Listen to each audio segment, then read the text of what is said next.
Donc aujourd'hui, on s'est donné rendez-vous avec notre club d'athlétisme à la Butte Verte pour réaliser 6 fois 1100 mètres. Donc cette séance est composée de 6 fois 1100 mètres avec une récupération de 2 minutes entre chaque 1100 mètres.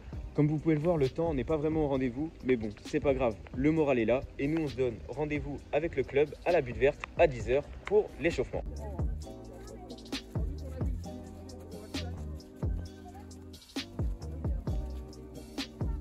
Eh bien écoutez, nous nous sommes élancés sur une petite boucle de 1 km 1 que nous allons répéter 6 fois pour réaliser cette séance de type cross. Malheureusement, nous n'avons pas pu réaliser des plans dans les montées que nous avons réalisées car le drone ne passait pas avec les branches de la forêt. Pour vous décrire la petite boucle que nous avons effectuée, il y a environ 200 mètres de faux plat plus 100 mètres où le dénivelé est plus élevé. Et comme c'est une séance spé-cross, les départs et les arrivées se font en accélérant. Pour le premier 1100 mètres, Brian se place deuxième du groupe et effectue son premier kilomètre en 3 minutes 42 secondes. Et pour ma part, je réalise le 1100 mètres en moins de 4 minutes et 7 secondes. Alors tout d'abord, je m'excuse pour la qualité de certains plans, mais ne vous inquiétez pas, avec Brian, nous allons bientôt racheter des nouvelles caméras. Brian effectuera sa deuxième boucle en moins de 3 minutes et 54 secondes. Et pour ma part, je réaliserai cette deuxième boucle en moins de 4 minutes et 5 secondes. Attention au trou là. Allez Hugo, allez! Comme nous allons l'apercevoir, Brian se positionne quatrième avant le tournant. Un tournant qui est assez glissant, vous allez très vite comprendre pourquoi je dis ça. Nous pouvons également voir que je suis 10 secondes après eux. Brian réussira à se placer à la troisième position pour réaliser son 1100 mètres en moins de 3 minutes et 51 secondes. Quant à moi, je réalise mon troisième tour en 4 minutes et 16 secondes, ce qui est un peu plus lent que d'habitude.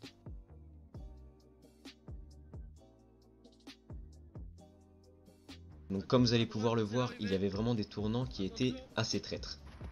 Ça glisse les gars, attention! Ah, zapping! Mais bon, nous poursuivons nos efforts. Brian a réalisé le quatrième et le cinquième 1100 mètres en moins de 3 minutes et 52 secondes. Quant à moi, je réalise le quatrième 1100 mètres en moins de 4 minutes et 11 secondes. Et pour le cinquième, je le réalise en moins de 4 minutes et 19 secondes. Prenez large!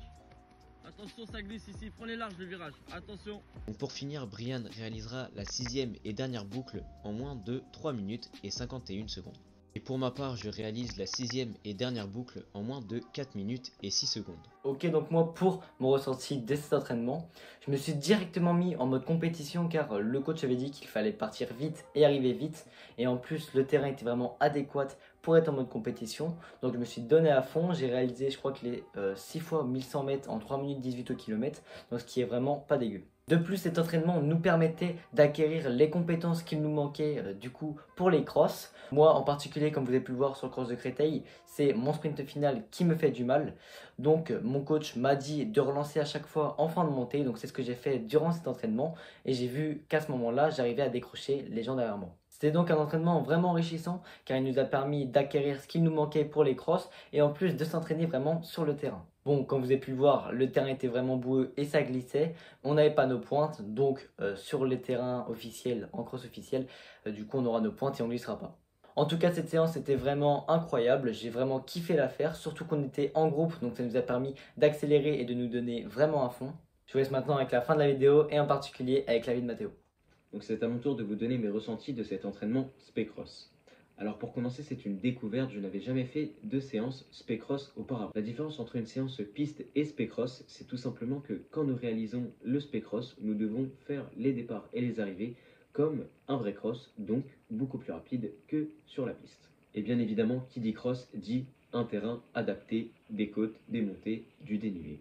En parlant du dénivelé, sur cette petite boucle de 1 km 1, il y avait 200 mètres de faux plat, dont 50 mètres où le dénivelé était plus élevé. Donc pour ma part, j'ai réalisé cette séance avec Hugo, un autre cadet de notre club. Ce qui est bien, c'est que quand nous sommes plusieurs, nous essayons de se tirer et nous nous poussons vers l'avant. Pour rentrer dans les détails, du début jusqu'à la quatrième, tout se passait bien, mais au bout de la fin de la quatrième boucle, je commence à avoir les jambes lourdes et le cardio qui s'enflamme. Mais bon, après je me dis qu'on a fait plus dur, on a fait plus de la moitié, il reste plus que 2 séries à faire. Nous faisons des séances spé-cross pour s'améliorer et pour viser les championnats de France. D'ailleurs, en parlant de cross, nouvelle compétition le 11 décembre, je me rappelle plus exactement où cela se passe. J'espère que cette vidéo vous aura plu, n'hésitez pas à vous abonner et à liker la vidéo, ça nous ferait extrêmement plaisir. Moi je vous laisse là-dessus, à bientôt les coureurs.